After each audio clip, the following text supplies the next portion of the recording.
Good evening to everybody. Glad that you can join us this evening. Looks like everybody's having a great time already. And I hope your whole day has been that way. Welcome to night 3 with Cherie Peters. Have you been blessed so far, those of you that have been here? Praise God. And a few new people tonight, welcome to the facility. And there's restrooms right out there and water. Glad that you can be here. Make yourself a home this evening. Cherie has been sharing from her heart, and it's just been a blessing. Her own story, her love for God, and all of those amazing things. And I hope that you, along with me, have seen some more of the power and the love of God this week through her life, her transformation, and giving us hope for ourselves as well. So let's pray to begin the evening, and let's go right ahead. Heavenly Father, thank you that we can be in your house and that we can unpack these things this evening. We give our hearts and our lives to you, inviting you to speak what you want into our lives. We pray in Jesus' name, amen.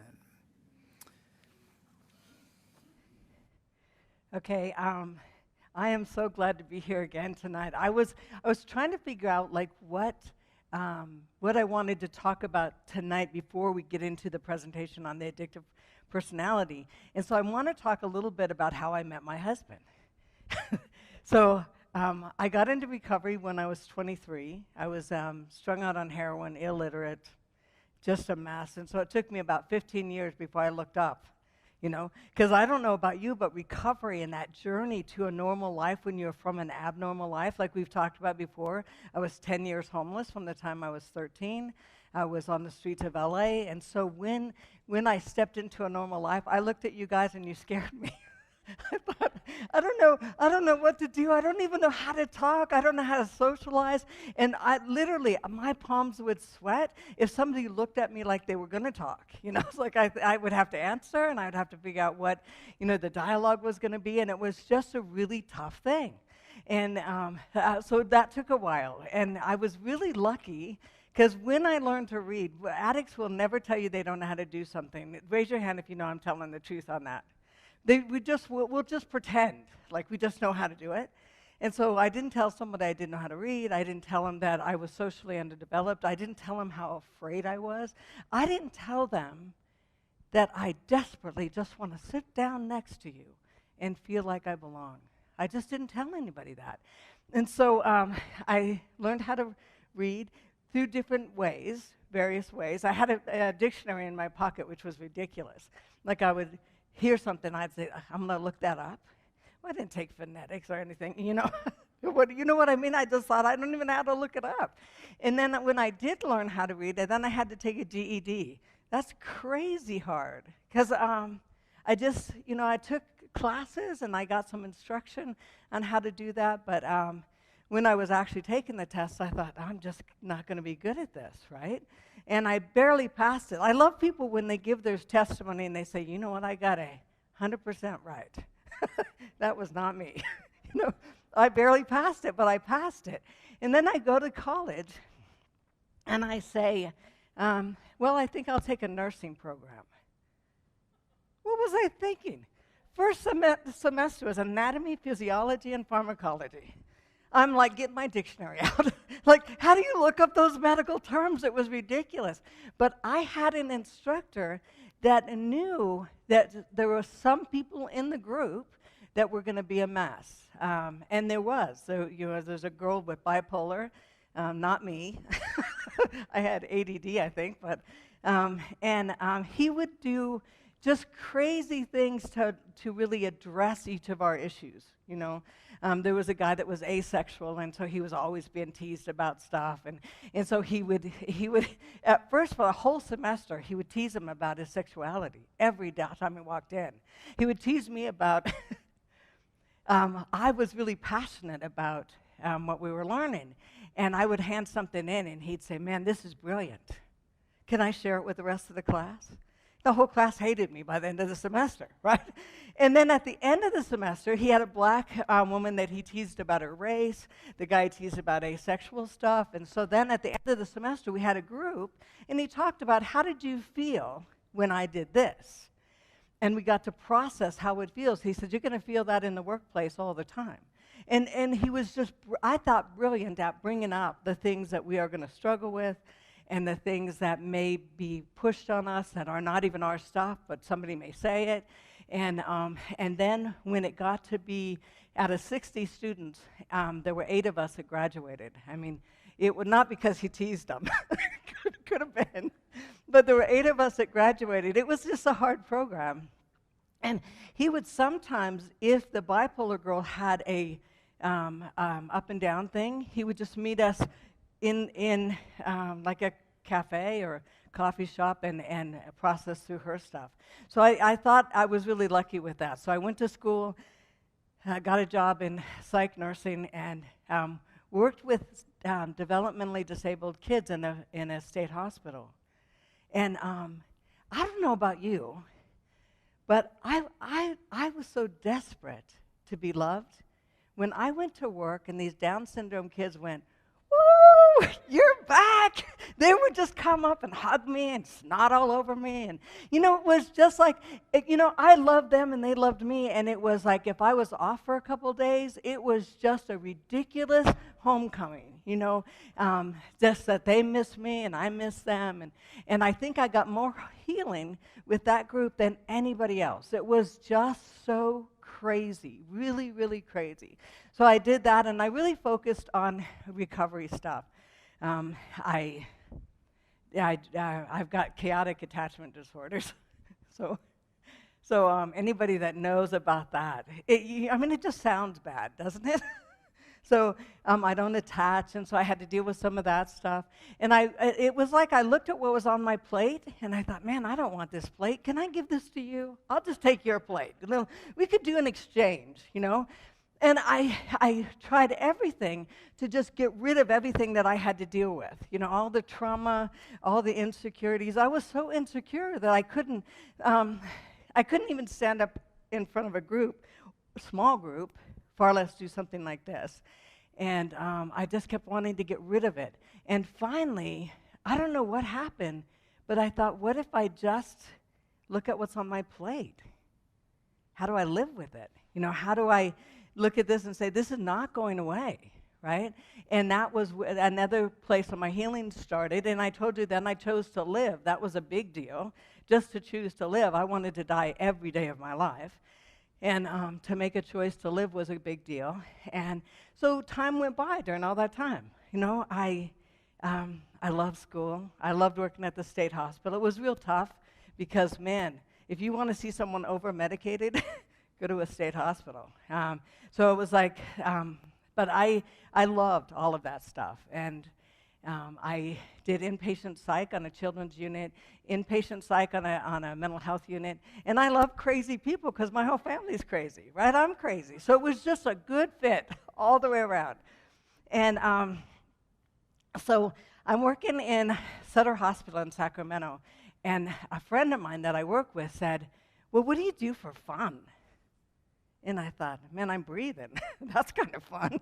You know what I mean? I should be dead. I was so strung out. And you know, I don't know if anybody's ever lived not knowing where you're going to be the next day. When they say homeless for 10 years, I love when somebody said to me one time, did you like push a shopping cart around? And I thought, I wish, because what I saw was darker than that. You're funneled into industries that are pretty intense. Very seldom did I ever live on the street, but I never lived in my own place. And so pushing a shopping cart around would have been a good alternative for me. Going into a shelter would have been a good alternative. I didn't have the luxury of any of that stuff.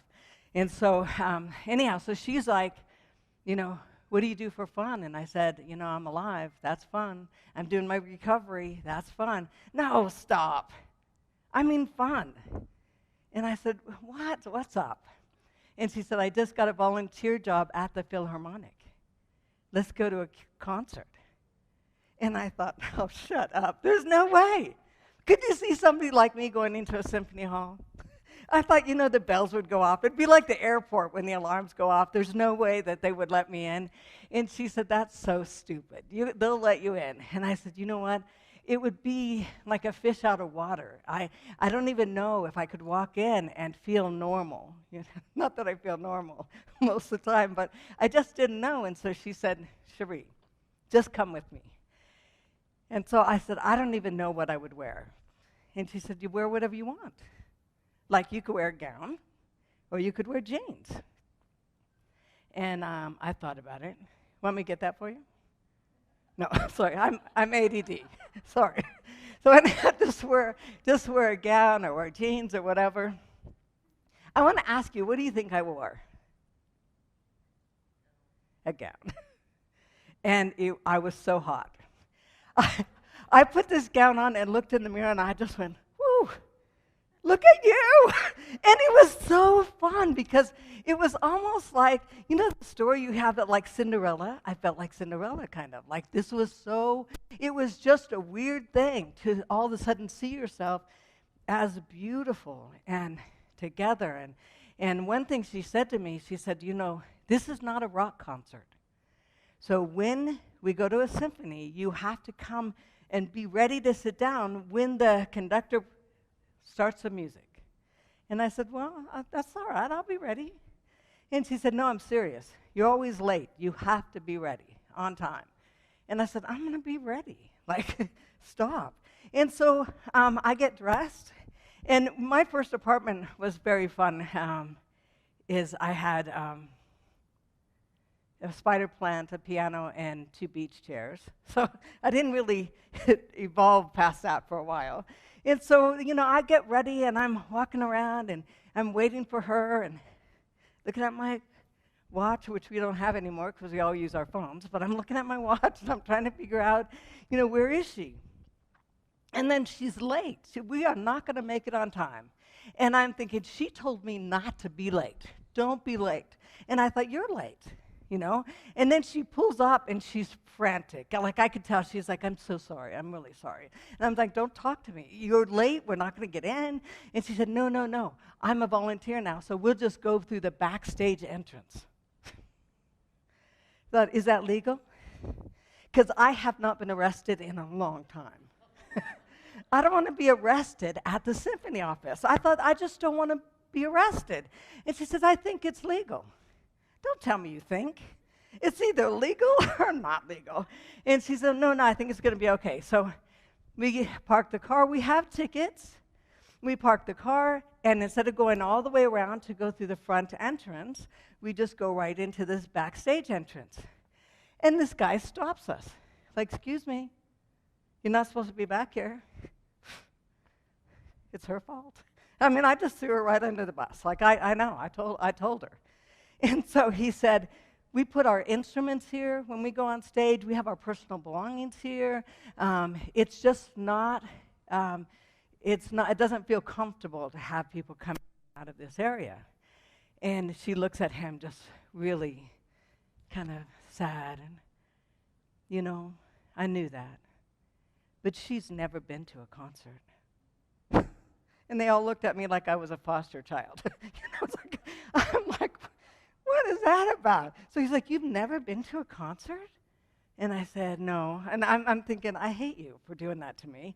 So I said, no, I haven't been. And so he starts to sing. And he sings a little bit of the piece that he's going to play tonight. And he said, it was written by this conductor. And you're going to hear this line throughout the whole piece, but by different instruments. And so listen to this line, and this is what he was trying to say.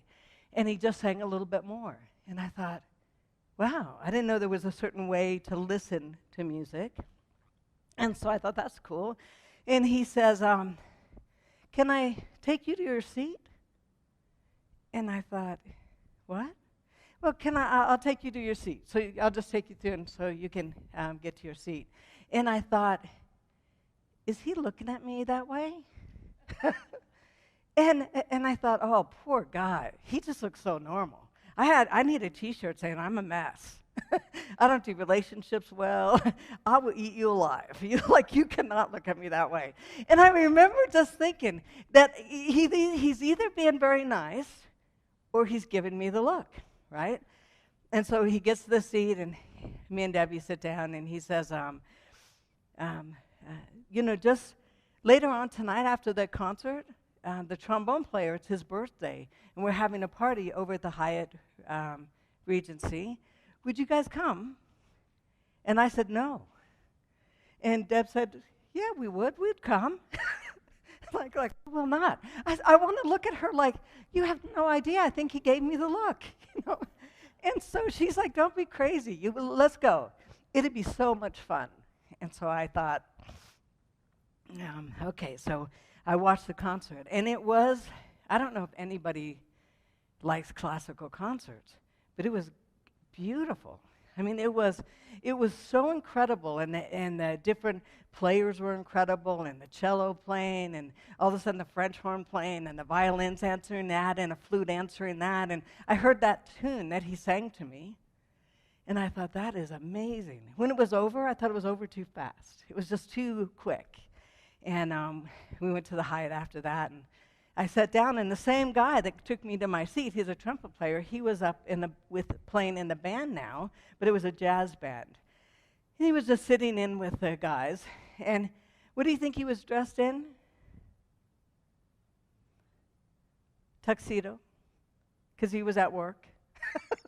Right? So, but he's now sitting in with this jazz band, and he's playing, and he's doing these incredible high C's, like these trumpet licks that are just incredible. And I thought, wow, that's different kind of music than I heard him play earlier, but it's so good.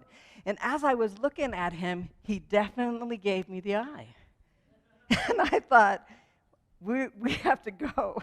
And I was just like, my palms were sweating, and I thought, oh, this poor guy, a normal guy, has no idea, right? So he comes down off the stage, and he said,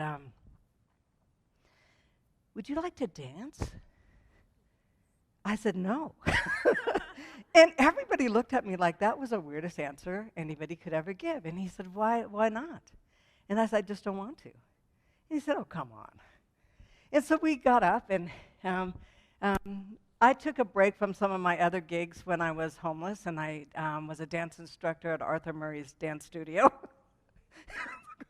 So, and Earl Manning's, both dance studios. And so it was fun because he knew how to dance. And so we just kind of waltzed around the room, me in my gown and him in his tuxedo. And all of a sudden, I just felt like there were like hearts floating around. I thought, I have to sit down. This is ridiculous. And so I just walked away, and the song's not over. And he's like, where are you going? I'm done, And I sat down, and he said, who are you? And I said, I should just tell him. So I said, I was homeless for 10 years, strung out on heroin. My dad died in a crack house, molesting kids. My sister's a stripper, sells coke on the streets. My other sister makes meth out of my mom's garage. Her teeth are all rotted out. I just went on and on. Told him about my grandma and everything. And pretty soon he was laughing so hard. And I thought, that's funny. He's laughing. And I said, who are you? And he said, well, my dad's an ambassador for the United States. My mom is a violinist for the Madison Symphony. I've been playing in orchestra since I was 14 years old. I was a Boy Scout till I was 18. And I could not stop laughing. I thought, that's the funniest thing I ever heard. And he said, one time he said, I wasn't always a good kid. Like sometimes they'd get on the roof of their high school and throw snowballs at people going by. And I thought, really? I would shoot them. And not really. But so I thought, this is so crazy. So we just joked and joked and joked. It was so funny. And by the end of the night, we both realized we would never date, but I'd like to see you again, he said. Yeah, I'd like to see you again. And I had, he was a golfer. And so he said, maybe I can teach you how to play golf. Any golfers in the room? Yeah, so maybe I could teach you to play golf. And I thought, that'd be fun, And so we went to the range, and he said, you swing, and he showed me a few swings, and, just put the ball down, and I want you to hit it like up in the air and over to that hole. And I said, okay, and it was up in the air and over to that hole. And he said, I love you. And I didn't know golfers were that easy. But it was like, he was just like, I just love that. And I loved the game, and he loved the fact that I was athletic and that I could learn it fast. And a few months pass, and he comes over and he has a gift for me. And the gift is not my birthday, it's not Christmas, it's not anything. And he said, I have this present for you. And I said, what is it? And, why is it, for one?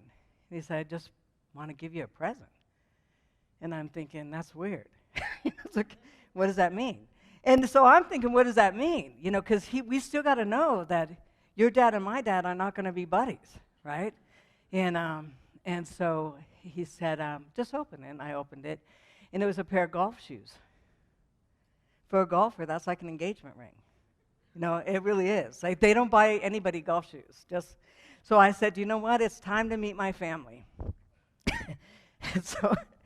I told him all about my family, but it's one thing to tell somebody, and it's another thing to meet somebody. So I called my family, and I said, you know what? I'm bringing someone home for Christmas. My sister, the meth addict, what? You're bringing someone home for Christmas? Oh, I love that, And who is he? You never bring anyone home. Like, who is this guy? And I even said, he's a trumpet player, and she said, like a classical trumpet player. And she said, do you have to listen to that stuff? I said, you're a drug dealer. Shut up. But anyhow, so I'm going to bring him home, and she's excited. Everybody is excited. I said, we're not going to stay long because when I go home, that's the only place that I really have, I could relapse there easily. I want to fit in. I want to belong. Everybody's getting high, and it's not a safe place for me. And so I said, we're only going to stay probably overnight, and then the Christmas day, and then we have to get back. So, okay. And so we drove in, and driving from Northern California to Southern California. And we drove in, and we get there, and it's, Christmas Eve, and they say, we got a room for you guys. But sometimes when you're doing relational healing, you're not sleeping with each other. And so I'm thinking, well, I don't want a room together. And they're like, oh, we don't care. I know, but I'm just not, And so they have to put him in a room and me in a room. And I think they thought we were like faking it, but we just weren't, so. Anyway, so he gets up the next morning, and he gets up earlier than me. I don't like to get up early at all. And he gets up, and my mom's boyfriend is smoking some weed at the kitchen table. Oh, you must be Brad. You want some of this? And Brad's like, is that legal? It wasn't just yesterday, a while back. But, and so my dad, my mom's boyfriend, is my stepdad, Mac, looks at him like, what do you mean, is that legal? You know, and so it's crazy, and you can raise your hand if this makes sense to you. But my dad just got irritated right away. Like, who did she bring home? Who is this freak? You know, it's a holiday. We're all going to party all day long, and he doesn't even smoke pot, right? And so Brad said something like, "I'm just was looking for breakfast," and he's like, "Breakfast? It's a holiday." It's Christmas. Everybody brings good Coke, lots of. My mom even, he didn't believe me when I told him the first time. My mom is kind of like a pharmaceutical regulator. So if you were too high, like you did some meth and you were too high and you were just making a kind of a pain of yourself, she'd give you a Valium. Like, here, take this, sweetie. You know, if you were sloppy drunk, she'd give you a diet pill. Come on. You need to, wake up a little bit.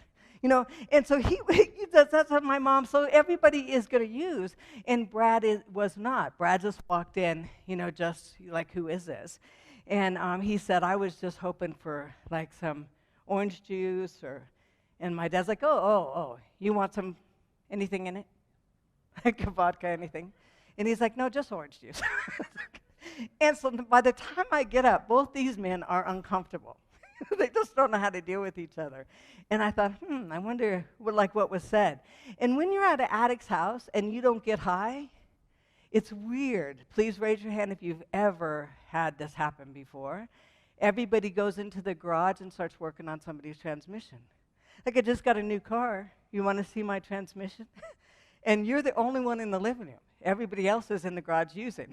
So pretty soon, that was happening a lot. And then my younger sister comes in, and my younger sister, she's my favorite sister. I hope none of my family sees this because I don't want to hurt anybody else, but she's my favorite sister. She's a meth addict. All her teeth are rotted out. Her jawbone is pretty much gone. And she comes in like, you must be Brad. Come on, give me a hug. And Brad is like, whoa. And she leaps on him, right? And he holds her, and she weighs about 85 pounds. You can feel every bone in her body.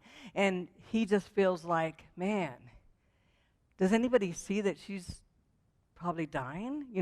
For a normal person, when you hold somebody that's that sick or that strung out, it's traumatic, right?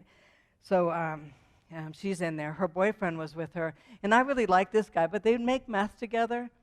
And I was never meth addict. Heroin was my drug of choice.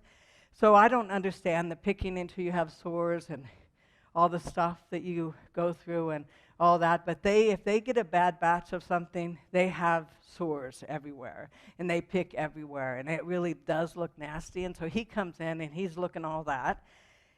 And Brad is just trying to be really gracious. I just couldn't believe how gracious he was to everybody. And then my sister comes in, my other favorite sister. And she's a stripper, and she, and whatever goes with that. And she walks like a stripper, like, hey, you must be Brad. I'm glad to meet you. And I'm like, Cindy, he was a Boy Scout, leave him alone. But she was just so sexy. And in California, Christmas dresses are little spaghetti strap little dresses, and she's, and she walks in with her boyfriend. He has a computer business, but it's actually a front for all the drugs that he's just moving, right? And he's about 6'6", right? And he looks like the mafia. He never hardly said a word. He was a silent type. They came in a Bentley that he paid cash for. right? So Brad is looking at the stripper and the mafia. He's like, what am I doing here? Like, what am I doing here? And Cindy comes in, and at one point, raise your hand if you're just not embarrassed if I touch you, or if you touch me. Okay, come over here and sit. So Cindy comes in, and she is like, hey, do you notice anything different? Nope, I don't. Oh, well, I got my boobs done. Feel them. I didn't say that. My sister did it to me. Feel them. They feel natural. And so Brad is like, is she showing her boobs? Thank you.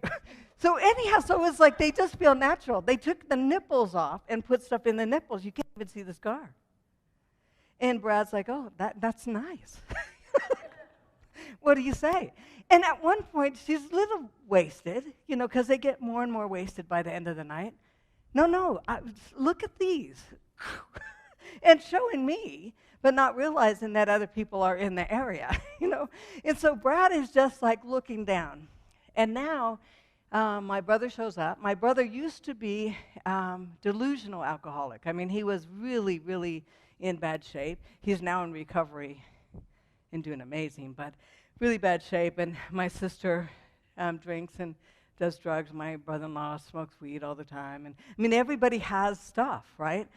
And then all of a sudden, somebody says, well, we should open up Christmas gifts. And I thought, yeah, that's a good idea. So there's a tree, right? We're all sitting around the tree. We've got the stripper and the mafia, the guy that's related to the ambassador, and me, my dad, my mom's boyfriend. Again, raise your hand if you have a crazy family, but you love them. So, I have a crazy family, but I love them. I really do love them. So anyhow, so my dad, my mom's boyfriend, is about 6'1", and he weighs about 110 pounds. He's got esophageal cancer. He has been smoking and using drugs since he was 11. He is from a reservation out in Arizona. And he just has a lot of stuff. I don't think I've ever seen him clean for longer than a week, maybe. But so he has just got all this stuff, and so he sits down, and my mom sits down, and my mom did get into social work. That cracks me up. Raise your hand if you're a dysfunctional social worker. Oh, you're pointing at your mom. My mom too. I know, she just pointed too soon. Okay, and my mom, what she found out is she didn't like kids. I could have told her that. She ended up liking foster moms and dads, so she worked with foster parents. But anyhow, so we're all sitting around the tree, right? And my younger sister says, you have to open my present first. I just couldn't wait for you to come because I was so excited to give you this. And she's just like, it is, I know you are going to love it. It's so incredible. And so she hands me the box. And I thought, oh, thank you. I open it. And it's crystal pieces, like really nice crystal pieces. And I said, hey, where'd you get these? What do you mean? And I thought, well, just a normal question. Like, where'd you get these? You think I stole them, don't you? No, I did not think that. But now that you mentioned it, where did you get them? And she said, I got them from a storage unit. Was it your storage unit? I don't have a storage unit. That's crazy. And so now we're around all of these drugs, we're around all this crazy stuff happening, and we have stolen goods on our lap. And his father's an ambassador for the United States. And I'm thinking, this guy's never going to talk to me again. But I had to say, here's everybody, because these are going to be your children's grandparents. If you marry me, if you get involved with me, if you keep buying me golf shoes, you're going to be part of the family. So you have to think about that. And so after a while, when you're around a bunch of addicts, you can have windows of times that you can be around them, but they usually will get more and more high, more and more out of control as the night goes on if everybody's partying. So we left about 5. I thought, he's not going to talk to me again. And we drove for probably 4 hours without saying much. And then at one point he looked at me and he said, "Are you sure you weren't adopted?" I said, "I am absolutely sure." And then he asked me to marry him. So we have been married now for 33 years. And what's incredible about that is walking in recovery, like we've been talking about recovery all this time. And I don't think we realize when we walk in recovery and we start doing the right thing and we confront all our crazy thinking and behavior and all that stuff and set our goals, we don't realize that we are getting better. Because it doesn't feel like you're getting better. And all of a sudden you look up and healthier people are sitting next to you. It's just a weird thing. I learned about addictive personality from my family first and then from school. And so I want to cover some things on the addictive personality. I see it. And because I think it's important. Does anybody have any questions about the family stuff, or does anybody want to share the craziness of trauma in families? And let me just say, just for people who weren't here the last couple days, I was homeless for 10 years. I was molested since I was 3 months old. I had most people in my family died of liver disease and all kinds of addictive processes. And so my trauma happened before I even could speak, walk, or have any awareness of what was happening in my environment. I would give anything, even to this day, to have a mom. I don't have one, and I won't have one.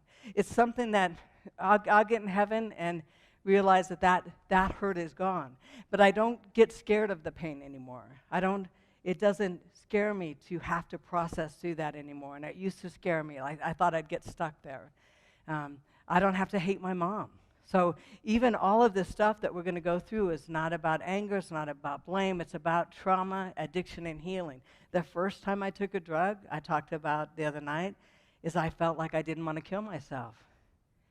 I thought it was the solution of all my problems. I had a relationship, a love relationship with this drug. If you got in my way, you had to leave. If you got in my way, you had to leave. If someone tried to interfere with my ability to get high, I couldn't have them in my life because my love relationship was here. And I could 27 minutes it would take for me to be crazy, sad, depressed, suicidal, to feeling no pain. 27 minutes. Nothing else in my life worked that well. And I'm not saying it worked well. That's an illusion, because it did not. But in my mind, that was my relationship, and that's where my addiction started. And trauma will do that to us, because trauma is so painful, and it's so hard to walk with all of that, that it's hard not to find something, eating, spending, whatever, to get us out of that. And so we're going to look at why that is. Addictive personality. Understanding the addictive process, compulsive behavior, and self-deception. Anybody lie to themselves? With an addiction, it's just you lie to yourself about everything. From I'm not worth anything, I'm not ever going to find love, I'm not going to ever be happy, I'm not going to whatever, to, whatever. I mean, the lies are endless. It's just endless. We're going to talk about that on Friday. But addiction is a process. Over the years, addiction has been described in a lot of different ways. And I love that, a moral weakness, a lack of willpower, an inability to face the world, and a spiritual illness. I think those are so nice. Isn't that a nice way to talk about addiction? Has anybody had an addict go through your life?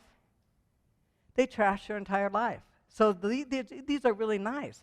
And I am an addict, so I have trashed people's lives. And so we just come in and everything is just kind of messed up. So addiction is a tough thing. We all have natural cycles, and I think that's the most important thing for people to realize through trauma, is that we all have natural cycles of wanting to be happy and finding peace, and I just want to belong and just feel settled, right? And when I don't have that, even if I'm too young to know that I needed that, when I don't have that, I will start acting out. I hate to even say raise your hand if you've had those loving parents, but you had that. You were born into a place that there was peace and people held you and you laughed with someone and all that kind of stuff. Like some people just don't have that. And they know that that causes the first trauma. And actually, oh, I did hit that again. Do I hit it again?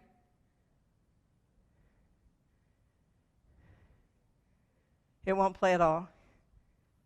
All right.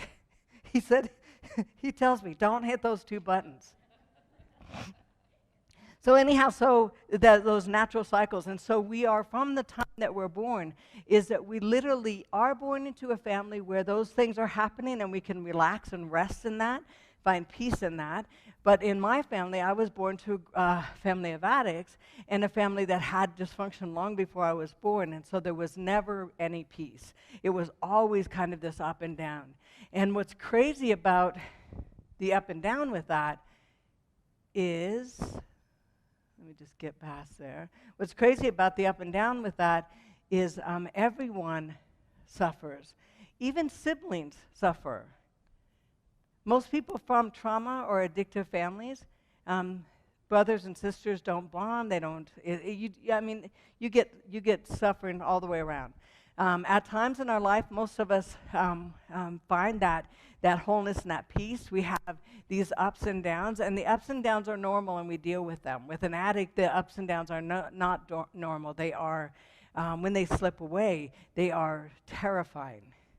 Like, if I find a place where I feel happy and safe and at ease, and that's gone, I'm terrified that will never come back again. And even though I don't look terrified, I will start psychologically hunting for something to fix that. Addiction can be viewed as an attempt to control those uncontrollable cycles. Some people, normal people, I haven't met a lot of them, I just have to say that, but normal people, when things are high or up and everything's going well, they know that, that's not going to last forever. And when they have bad days, they know that that's not going to last forever. So they do those cycles in a healthier way. Addiction at its basic level is an attempt to control and fulfill our desire for happiness. And these, I'm sorry to go over these, and I know that for a lot of people, these are just kind of normal things and you know them already, but it'll make sense pretty soon. Addiction is progressive and undergoes continuous change. If you are doing something and it doesn't progress, more than likely it's not an addiction. Because the term itself says it's going to progress. What gets me high today will not get me high next week or next month. I have to actually increase either the dosage or the times that I use. Addiction is a pathological love-trust relationship with an object or an event in order to change my mood. If something didn't change my mood, I wouldn't be addicted to it, right? Let's say that I just want, and instead of drinking alcohol, I'm just going to go get a gallon of milk. I can do that, but it's not going to change anything. So more than likely, milk is not addictive. So usually it's an addictive substance. But when I did drugs, that's where it changed my mood. I didn't feel like killing myself. I actually felt like I can communicate and I can talk and I can live and all that kind of stuff. So there was a big mood change. They did a study, and we're going to go over some of this later, but they did a study in the 90s that they studied 27,000 people. That's a big study. And they found out that most people that did things addictively where it changed their life had traumas, more than one or two traumas in their life. They called it the ACE study. And they said with the ACE study, when it was done, they found out that most of us that use anything addictively have traumas, either a divorce. Raise your hand if you have divorce in your house. Raise your hand if one or two parents drank. Raise your hand if, well, I won't go deeper than that. But, so you look at around it, even in a group this size, there's a lot of the hands raised on divorce, and that's a trauma for a kid. Raise your hand if you were bullied. Raise your hand if you dealt with anger. Raise your hand if you used drugs. Raise your hand if you drank young. Raise your hand if you started acting out sexually young. Raise your hand if you were molested. I mean, I could go through all of that stuff, and some of us would have our hands up the whole time, right? And so that person that has their hand up the whole time, literally the ACE studies and the trauma studies said that person usually will die, if they don't get help, they'll die 20 years earlier than the average person because of the trauma, right? And the trauma leading to the addictions, and the addictions tearing down your body, and your own stress hormones always being activated. One of the people I looked at, it was a really interesting, she's a pediatrician, and she said, the body's amazing, and it really is. And he said, imagine you're in the forest and you see a bear. Your body just throws out all kinds of stuff so that you could start getting ready for that bear. Your heart's pounding, everything is pounding, you're going to run or you're going to fight, you're going to do all that kind of stuff, and that's a great thing. But soon as the threat is over, all of that relaxes. But if the bear comes home every night and you're always in that state, those very chemicals that are going off every night, every day, every time you go through a trauma, actually harm your body in all kinds of ways. And so when I talk about recovery, I'm not talking about recovery being just a nice thing you can do for yourself. It is the only thing you can do for yourself. It's so crazy how damaged the body can be, but it's so incredible how the body repairs itself. It's just amazing to me. So addiction is what we use to deal with a lot of different things. Alcoholics. And so what I love about alcohol, besides everything, but I don't drink anymore, so I'll just make that clear. But what I love about alcohol is an alcoholic gets a mood change when he goes and drinks with his friends, right? And so I'm going to tell you about somebody that I think is an interesting story. But let's say Jack stops drinking, and he goes to work, and he's not drinking anymore. Raise your hand if you've ever had a problem with alcohol and you stopped.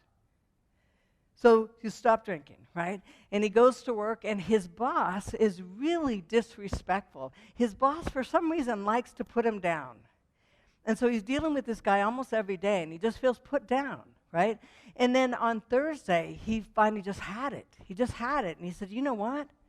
I'm going to go out Friday and just get off my face. I'm going to drink, and I'm just done. You know, what's the good of doing this recovery when I have to deal with a fool like this? And then he just gets crazy. And so on Friday, he is wasted. He goes out with his friends. He just gets wasted. Tell me, when does Jack start to feel better?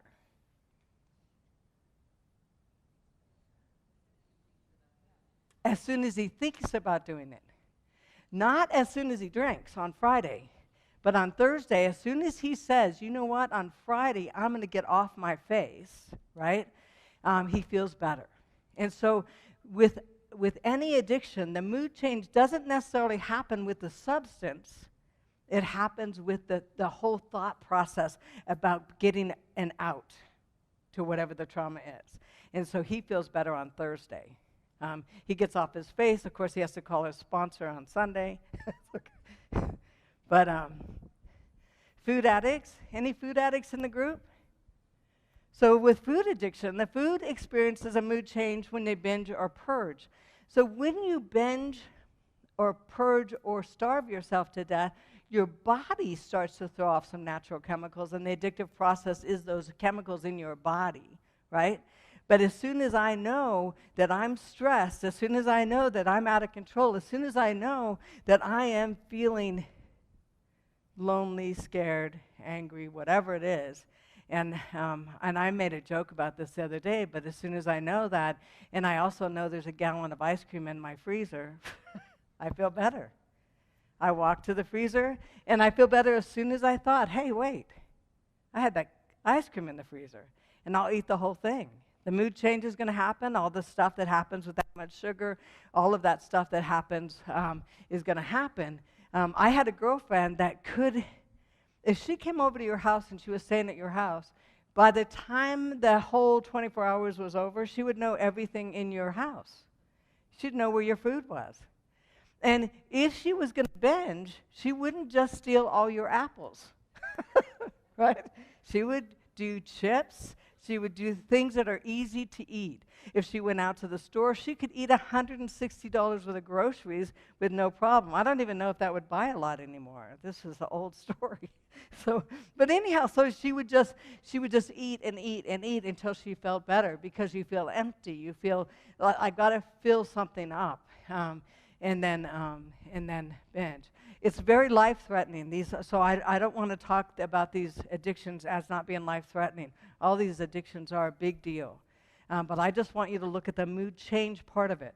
So what we're going to talk about tonight is every addiction has that moment where your mood is changed. And that's what we're addicted to more than the substance. Gamblers. Gamblers are just, they're looking for the mood change. They decide they're going to go out and go to a casino, right? They get dressed. They roll up some money, right? They're going to throw it on the table, all of that kind of stuff. Every single thing is part of the mood change. The smells, the sounds, the lights, all of that kind of stuff. Feeling for a moment that I could possibly win, right? But that's not the hook, because a gambler gambles even when they win, right? They gamble when they lose. So it's really not the winning and the losing. It's all the mood changes with all of the things. Unfortunately, with our phones and with our devices, most of us in all of our addictions are just looking at a screen, and we don't have to do all of those steps. But those steps are still very, very addictive. When somebody gambles on football, and please forgive me, I'm very ignorant with football. Was it McEnroe or somebody who was a football player? No, I'm sorry. Sorry. But anyhow, so with somebody gambles on football, you know all the other teams, you know who's playing, you know who got drafted and who didn't get drafted. So the whole thing is a mood change. As soon as I can go from whatever the task I was doing before and I can get into the scores, horse racing, gambling, slot machine, not slot machines so much with gamblers, different kind of addiction. But anyhow, with all of that kind of stuff, as a mood change is the whole thing. So all the memorizing the teams, it's knowing the information and all that kind of stuff, and being able to connect with other people with what you know. Shoplifters. I love shoplifters. Because, shoplifters, if I asked you to raise your hand, there would be some in the room. It's part of a lot of different diagnoses, is that when, let's say I feel horrible, and I'm going to go to the store and get me some stuff. So I'm going to think about what kind of bag I'm going to bring, or a stroller. I'll just bring the stroller so I could just pile it up. Some people have a fat suit. I just had no idea. I just haven't been around doing that stuff for a while. But anyhow, you just bring whatever you need, and you start putting it in. And there's adrenaline rush when you put stuff in your bag, or you put some in your pocket, or you put something in whatever. You get this adrenaline rush, right? I get a mood change. I get a mood change before I even walk in the store, because I know there's a possibility I may be going to jail today, right? So the mood change is happening. So I get whatever I need. I start to pack up whatever stuff. I want an iPhone 13. I have one now in my pocket. And so it's like I get all that kind of stuff. And so then I start heading towards the door. What does that mean to a shoplifter? Come on, don't. It's the moment of truth. If I get through the door to my car, I'm okay. But nobody can arrest me until I walk out the door, right? And so that moment, you think the heart is pounding? Pulse is up. I'm seeing everybody in the room. You look like security to me. I know.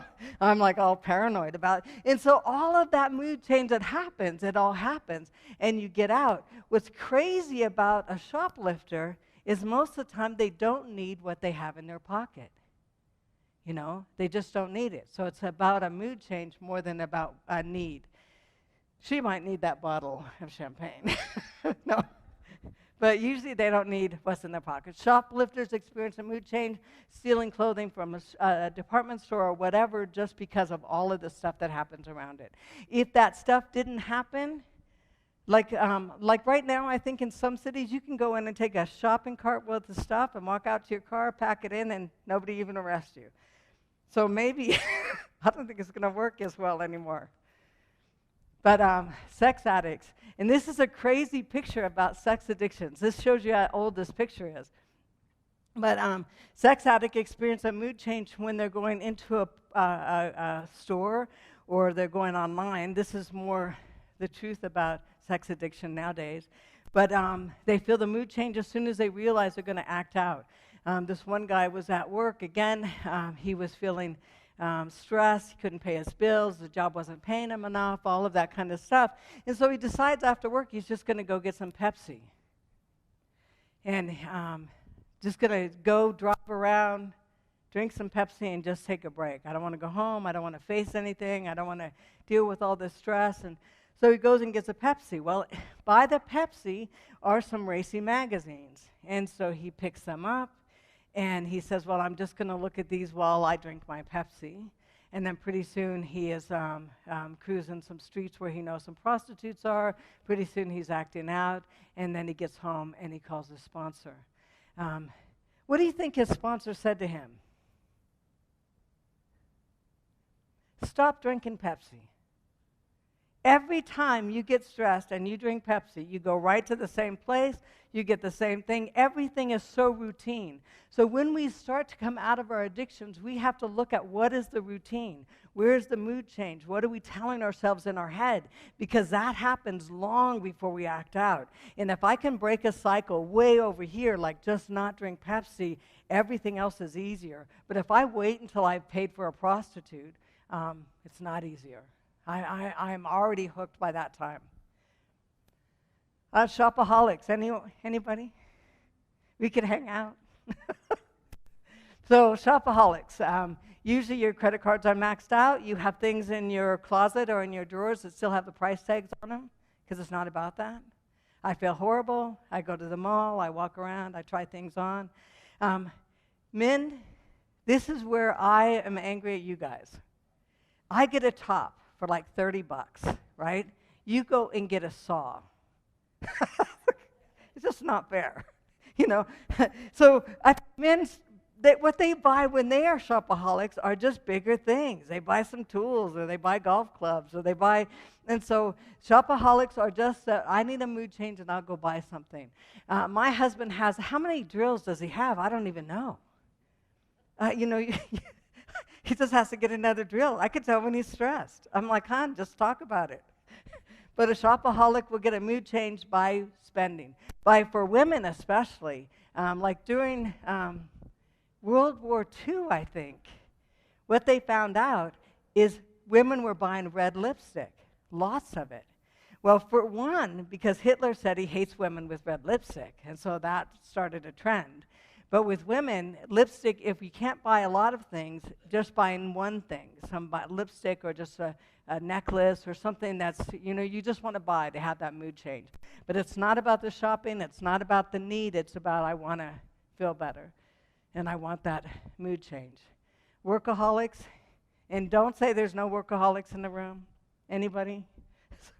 Workaholics, I love them. I had a creative director. She was a workaholic. And I learned a lot about workaholism, and I said, you know what, after this next project, I'm going to share some of this with her. But I don't want her not to do this next project. Because you could tell her, like, you know, I need this by tomorrow. Oh, no problem. And I don't care what she has to do, she would get it done by tomorrow. And I didn't realize with a workaholic, they will do that. They'll have 3 or 4 tasks going. They will make sure that they don't disappoint anyone. Their mood change is getting the next thing done and the next thing done, being the person that everybody can rely on. And the only one that will tell you that's not happening at home is their wife or kids. I want them home. I'd like a relationship with them, or I'd like a relationship with her. But a workaholic, so you are one? Are you looking for a job?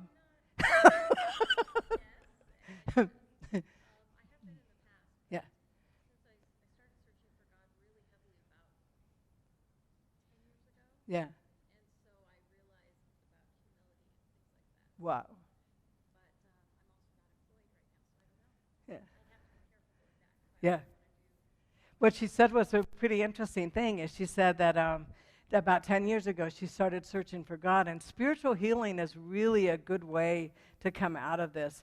And I really believe there's a God that can say, you know what, this is too much, so that he can kind of hold the reins on us a lot of times and confront us. But also remember a sponsor. Have a friend. Have somebody that will say, you know what, when you go back to work, do you have a plan? That a lot of times we don't make a plan. When you start shopping again, do you have a plan? Does anybody know the Dave Ramsey program? Don't you hate that? You can't spend it unless you have the cash. It's like, who thought of that?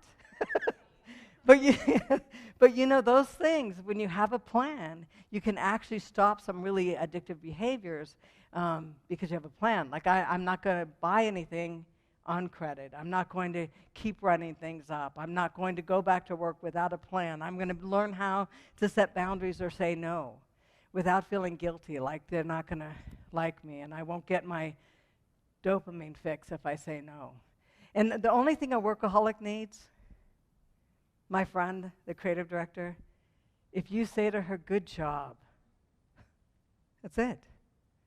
She doesn't need a raise, doesn't need any of that, but just good job, but that's really important. And so what my friend had to do in her healing is to realize, why was that so important for people to just say, man, thank you, and that was a good job. And now she's not a workaholic, which is a shame. No, it's really good. Workaholic experience a mood change by staying at work and accomplishing another task and another task. He or she really is needed at home and needed around her friends. And so the people that lose are the people that love them. Self-mutilators. And this is a trigger for some, I'm sorry, but self-mutilators, man, the mood change that happens. A friend of mine, Vicki Duffy, wrote a book called End All the Pain, or No More Pain is the name of the book. And she would seriously just get all the kind of stuff to cut or bang or hurt herself. And she would even say, if you were a friend, like, what do you want for Christmas? So, I'm into candles. I'm doing a collection, candles. And then she'd burn herself. And then she would say to herself, you're not even aware of that, right? But she cut herself badly everywhere. She would cut, because remember, addiction is progressive, so you have to cut more often and deeper. What worked at first, little tiny scratch, worked at first, doesn't work the next week, right? So I have to do more frequently, more deeper. Does anybody know why that is? Why is that? Yeah, that's exactly right. So you get a dopamine rush, you get a natural painkiller. It's almost like a heroin that your body throws out, thinking, oh my goodness, I think we're hurt. And your body throws out a painkiller. So you actually get high on your own chemistry. And so the mood change and the chemistry is within yourself. The mood change happens when you set up whatever you use, whether it's razors, whether it's knives, whether it's hot wax, whether it's candles, whether you're banging your head. Whatever you're going to do is you set that up, and that's your mood change happens. You know you're going to get release, right?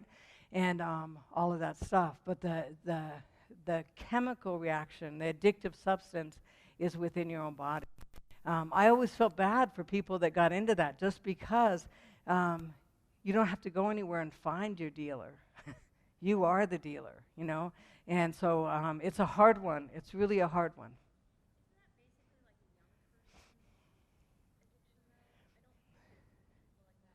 Okay, I'm just going to ask you, anybody willing to say that they know an older person that has self-harm?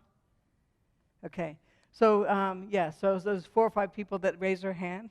The illusion is that we just self-harm when we're 15. It's a craze, for sure. A lot of people do it. Like, I tried it, Remember, I put mattress down when I jumped off the roof of my house. I just can't do it. And I even showed people, look, and they'd go like, what? Where? But it doesn't matter. I had an 83-year-old woman that came to me, and she wanted to join a group that I was running for abused women, right? Sexual abuse. And the women looked at me like, no way. This is a closed group, right? And I said, have you been abused, right? And she said, no. And the woman like, tell her no. And I said, sit down. And the reason I said sit down is because she had tears in her eyes. I said, sit down. And so when she was 3 years old, 80 years ago, her father laid on her. Didn't do anything but lay on her. Very sexual. He freaked him out so much that he really never held her again. Never loved her again. Never set her on his lap again. So she lost her father, and she woke up to whatever was happening that was very strange. And since then, she would bite her nails until they bled. Right? So herself, huh? Yeah. She said, I don't know if she got the trauma in counseling or she just remembered it from that time, but she said for the whole 80 years, she's had bad relationships, poor choices, felt horrible about herself, didn't have her father, and all of that kind of stuff. And so her joining our group was because she was a victim. And the women that I had in our group had some really traumatic stories. And so what they were going like is, tell you, it's not the size of somebody's story, right?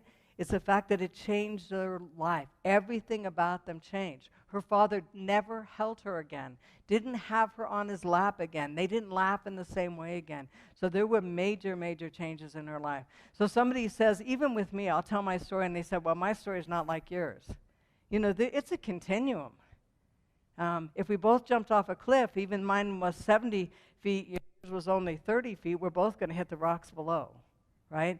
And so don't judge your story by someone else. Trauma is trauma is trauma. And healing is the same. Although all the events are different, on all the slides, the mood change is the same. The why we engage in addictions is the same. If it didn't cause a mood change, we wouldn't do it. And this next thing I think is the most amazing thing to remember is that we can draw a strong comparison to addiction and cancer. Like, I want you to name just some different cancers that you can think of. Leukemia, lung cancer, ovarian cancer, prostate cancers, brain cancers, esophageal cancers, skin cancers, blood cancers. All cancers have things in common. They all have a cell that's out of control. They all look different. A breast cancer is going to look different than a blood cancer.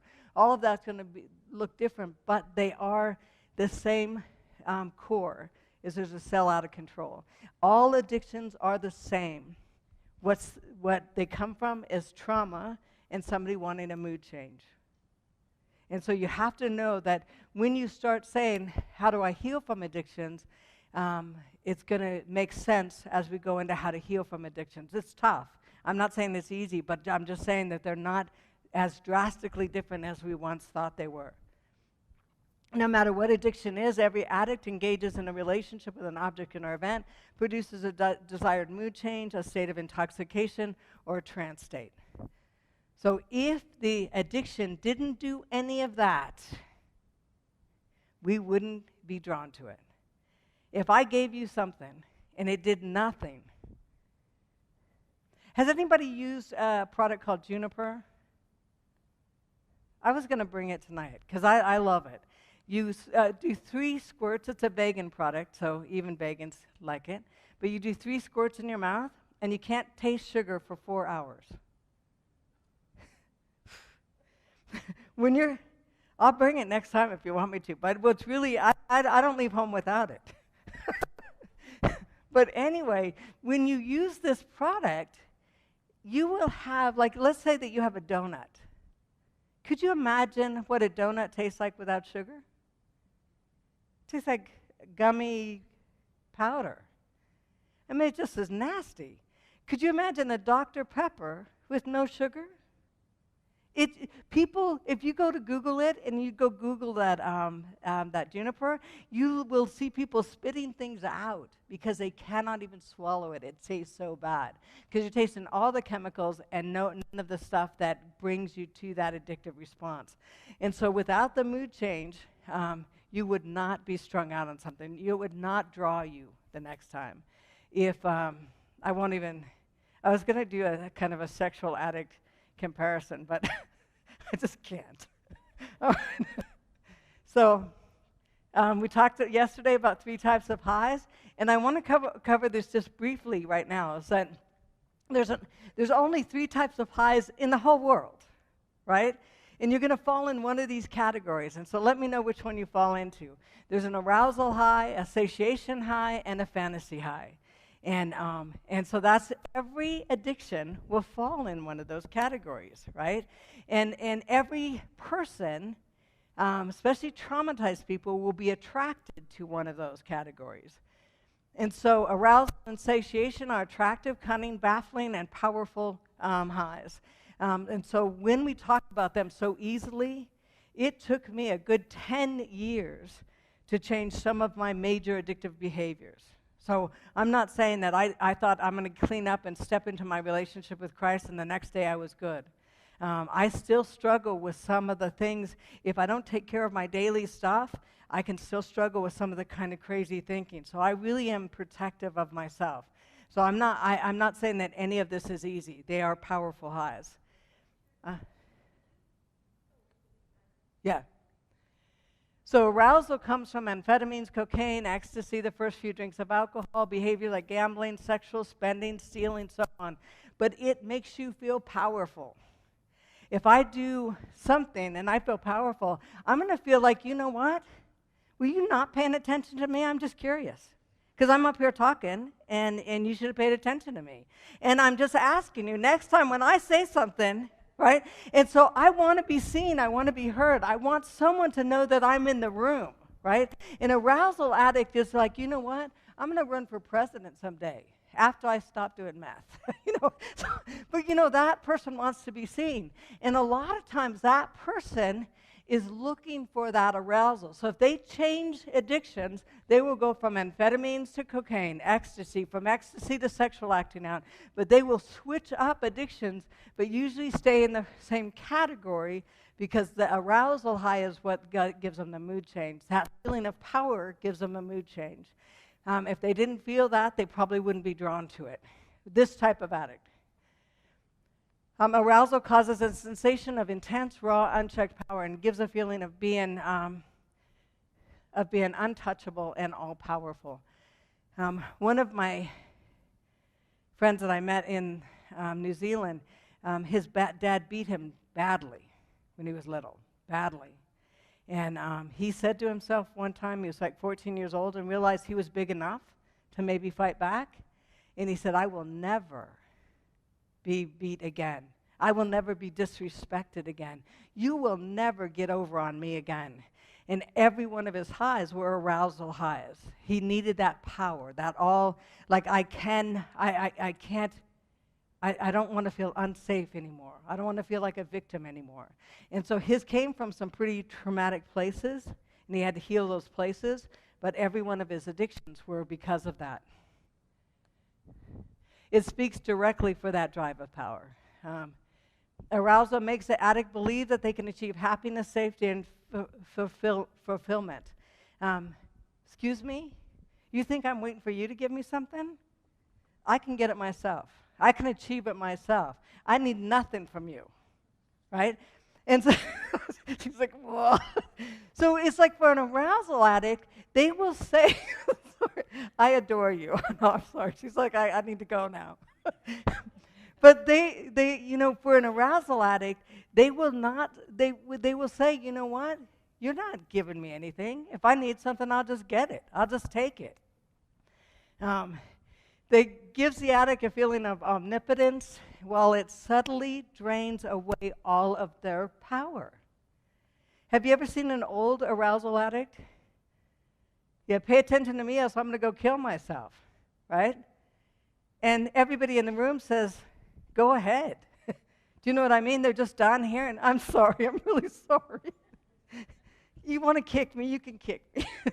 So anyhow, so everybody in the room is done with their tantrums or their power play, and they die pretty much alone.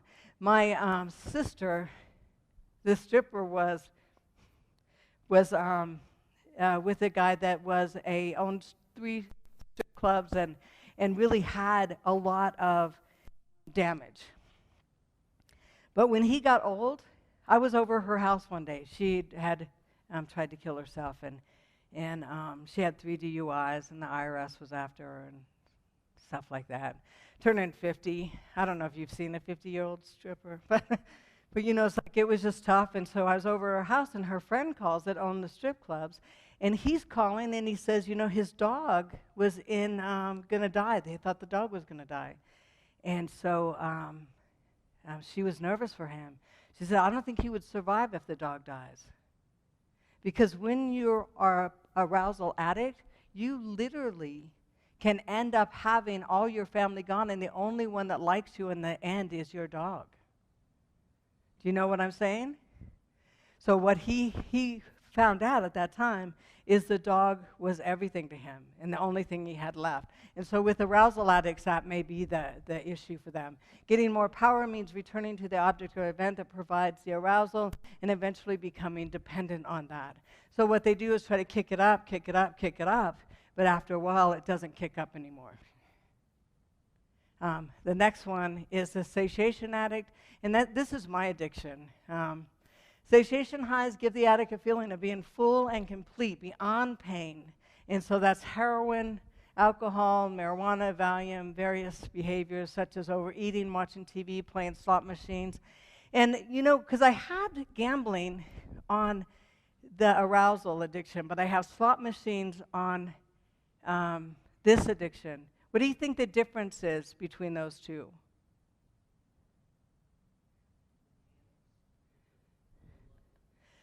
Exactly.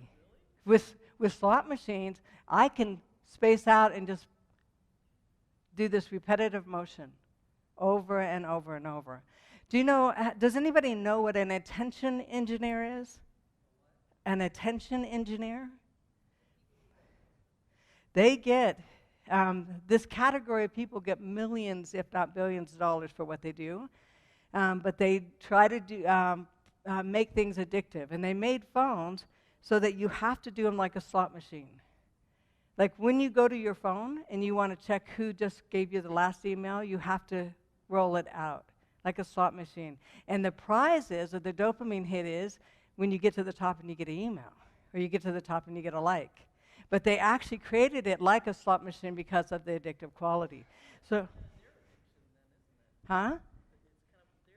No, most people. Yeah. Yeah, most people will not. Most people that create these devices and stuff will not even let their kids have them. So I don't know if it's their addiction or they just realize that this is how to keep people staring at their screens. It's money. It's just money. But we're going to talk about digital addictions at one time too. Yeah. Yeah. Yeah. Yeah. So what's funny is she said that with our devices that we can do like what the Kardashians did, and we can make money off of our dysfunction. So literally things are taking over that most of our addictions look like this. Whether it's spending, I can be on Amazon, I could be ordering stuff. Whether it's sexual addiction, I can be going to different porn sites. Whether it's whatever, is I can literally do it all mostly on a screen now. And that's since 2012, when the iPhones come out, where you have your ability to access all those addictions in your pocket, addictions have been off the chart. Suicide is off the chart. Depression is off the chart. Anxiety, anything that comes with addictions are off the chart. And 40 to 61% of the world is struggling with addictions that they didn't have before the smartphones. So people, attention engineers, are just creating things to make money. I mean, they just know that this is the way to market to you. Yeah, they're starting to. Like, they're starting to have people present in senates and committees and saying that, studies are showing that kids are killing themselves. And so they're starting to, but be careful with your devices. Devices are amazing. What you have in your hand is amazing, but just make sure that you're not addictively responding to them, because these addictions, once they get you by the nose, it just takes a while to get out of them. You can get out of them, but it takes a while. So with all of these various things with the satiation addiction, it just makes you feel full. Like if you feel empty, it makes you feel full. Like, I don't want to feel so empty, and I don't want to, like the power guy that wants to be powerful, I don't want to be that. I just want to not feel empty, right?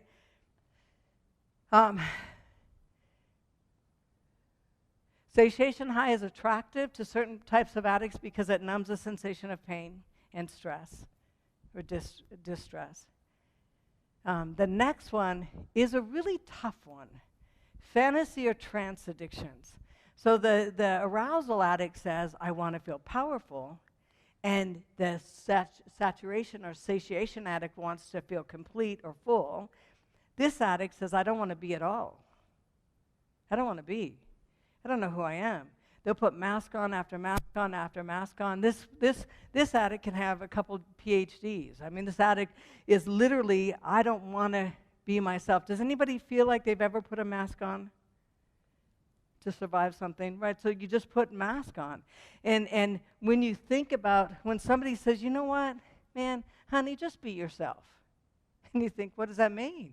What do you mean by that? Right? And so it's like, I don't know what that means, and it doesn't feel good to just be myself. And so this addict tries to escape that. The trance state is a state of detachment and a state of separation from one's physical surroundings and from your very being. I want to step away from who I am. Who I am has never gotten me anything. The trance allows the addict to detach from the pain, guilt, and shame they feel, and it's extremely attractive. But the pain, guilt, and shame they feel about being themselves, right? That's a really tough one, because it's hard to convince someone that you're okay. I promise you, you're okay. You've got things to offer. You've got things that you can discover about yourself. Can I talk about you for a minute? Yeah. She gave me some of her art stuff last night to take home and look at. I was overwhelmed. It was so cool. And so literally, I know that she came from some pretty hard places, and she literally is stepping into a place where she is exploring who she is through her art, and then able to say to somebody that she meets and likes, hopefully, this is who I am. And I thought, I was just honored. I was so honored. But when you start your healing process, and when you start taking the mask off and realize that maybe I like myself, there's something about myself that I actually don't have to be ashamed of or escape from. I can create a life that I like. It's a really cool thing.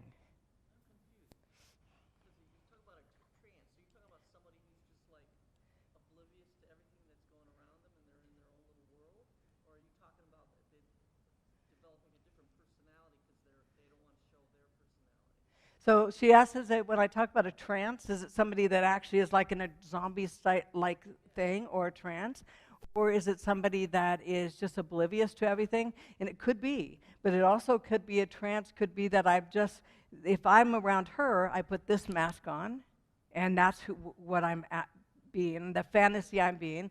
If I'm over here in school with you, I put this mask on. If I'm over here with you and I'm in a recovery community, I put this mask on. So it's somebody that lives their life with various masks on.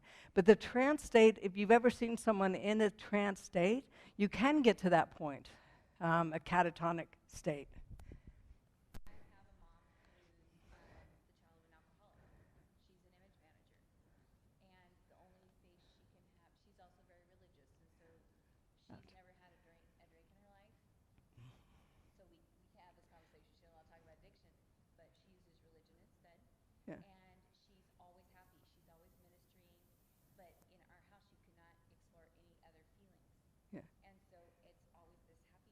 Yeah. which is exhausting. And so when she gets exhausted, she can get me instead. Yeah. I Wow. have friends who actually read fiction. I have friends Yeah. who are in drama, and so they actually never, if they're home and quiet, they're depressed. Yeah. And they scare themselves. They've never addressed their pain. And so That trance state. that's where I'm recognizing that. And what's really incredible, what she said is her mom definitely always had her religious face all on, her happy face on, and if anything confronted that, she was threatened by that, and then would flip over and be mean. So it was one or the other. And The heartbreaking part is that the religion can't heal you. yeah, The Jesus who heals the brokenhearted can never heal that person yeah, or anyone around them because you're doing religion addictively. yeah. Yeah. So what's really incredible is when you realize that religion done addictively is like any other addiction. It's not healing. So it's like that trance state or those masks that we put on. It's really a tough thing because it feels right. I'm just trying to be happy, you know. So it feels right, but to the other person, it's not genuine. You never express yourself. You never talk about anything other than your happiness or your religion. So I don't know who you are under that, and so I mean, it really is just coming out of that, keeping whatever is good, and being able to let go of what is actually religiously trashing you. We're almost done, Pastor. So the trance state is a state of detachment. Addiction takes and takes and takes some more. There's never a time that addiction is going to give you anything. It's like a lover that is seductive and lies to you. And so I don't care who you are and what addiction that you're holding on to, is it will never, ever give you the promise of release or joy other than momentarily. Like when you put ice cream in your mouth, how long does that last? Seconds. You swallow it and you think, oh man, but it's just seconds. And I can name other addictions that are like that too, but I mean, it just is seconds. So know that when you start to play around with addictions, like my family, I've watched one after another, after another, after another die. These are incredible folks that have been hijacked by an addiction. The only way we're going to heal, do you remember from what we've talked about the last couple of nights? Is through community. We literally, some people will have to go through counseling when they need it. You're going to have to deal with issues when you need it. But friendship and community and connection is what heals us. What got us in trouble is disconnection, detachment, forming relationships with objects or events. What's going to heal us is when we start to connect with each other. And by the end of this program, the pastor's going to run a friendship program that I wrote. So hopefully you'll stay around for that. It's an amazing program, but it's about connection and friendship. And so any questions before we leave? I think. Any questions? Somebody raise their hand? Okay, good. Wait for the mic, because I just wanted to say I've seen some incredible things. Different people come to addiction for different reasons. But I had a friend who, she's actually an Alaskan Native, and she was homeless at the time and suicidal. And I took a prayerful leap with her, and I said, I want to offer you something, but here's the deal. You can't cut while you're at my house. And you can't bring any guys here, but if you just need a safe place to rest for a bit and see where you want to go, you can come stay. And Amen. And so I prayerfully navigated this. It was the most amazing thing, though. Growing up in Alaska, I knew some things about the Native generational trauma, and we started to explore a little bit. And I asked her. I said, "Have you ever?" She'd been diagnosed with everything under the sun, bipolar, whatever. And I said, I'm just processing my own story here, but and also researching. But I said, have you ever done any grief work? In all the different things people have given you, have you done any grief work? And she goes, what's that? What is that? Yeah. And I said, well, from listening to your story, you've told me that you're for 3 generations, there's been sexual abuse. For the 3 generations, people have got sent off to the boarding schools, And, you know, I'm listening to a lot of pain and loss. And so there's legitimate hurt there. Has anyone walked through that with you? She goes, you got to tell me more about this. And so it was amazing because I was like, well, this is what I'm reading. You can read it like, and she started writing her story. Some days she wrote 40 pages. And I said, nobody here. Just getting it out. We were on a mountain. I said, no one here is going to fault you for crying. I've heard it's cleansing. I'm going to do mine. You don't fault me, I won't fault you. She quit cutting. Yeah. And she started addressing her real story. And the amazing thing was eventually she was sitting on the porch and the hummingbirds were coming up and she was taking pictures again, and it saved her life. Amen.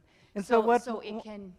One thing about that healing process, remember what I said the other night, is that when you start the journey, it's like buying a ticket to a movie.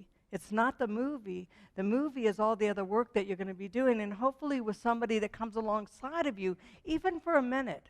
That, you know, it's really tough for some people that attach, but even for a minute, you come through someone's life and give you something that maybe I'll work on grief, or maybe I'm going to work on this. But to step out of addiction is the first step, and that's the buying the ticket. And all the other stuff is the freedom. And God, have you ever heard someone say, you know what, I don't want to deal with all that stuff. I don't want to go to the past. Has anybody ever heard that? But it's not the past. It's what's in their pocket right now. If it was a past, they wouldn't be a mess, right? And so we're not going back to the past. If somebody is carrying around luggage right now, we are looking at that luggage. How do you get rid of that luggage? And that was incredible. And so a lot of people have grief work they have to do, and not even realizing they have grief work. I had to grieve not having a mom, not having a dad, all of that kind of stuff. I got adopted when I was 43 years old. Most incredible thing.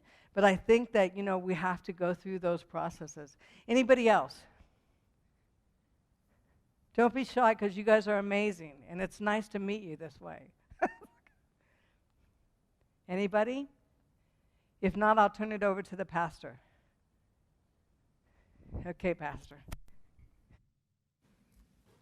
Awesome. Thanks for a great night. And if you haven't heard the previous presentations, they're right there on our website. The links to them anyways. You can go to northviewadventist.org. You can hear what was presented last night, the night before. And so we're going through Friday, but we have a special closing program. We invite you back here. It'll be during our worship service on Sabbath morning at 10:45 right here, and Cherie will be presenting in that. And also, she mentioned the friendship groups that we're forming, and we're looking for some of you to help lead those. So Cherie's doing some training on that after lunch on Sabbath afternoon at 2:30. And so if you'd like to get training for how to lead recovery groups and listen in on that training, be a part of it, you can make plans for 2:30 on Sabbath afternoon. And that'll probably wrap it up for your trip up here, and thank you for being here. And yeah, till next time. Let's end with prayer tonight. Heavenly Father, thank you that we can be together. Please write it on our hearts. We're so glad that you've come here to save us. And may we embrace that and extend it to others. We pray in Jesus' name. Amen. God bless each one of you. I brought a book. Anybody want one? They were quick tonight. It's right behind you. Quick Sorry. tonight. Your hand went really. You were ready. Excellent. As always, take your time on your way out. We do these not only for information, but connection.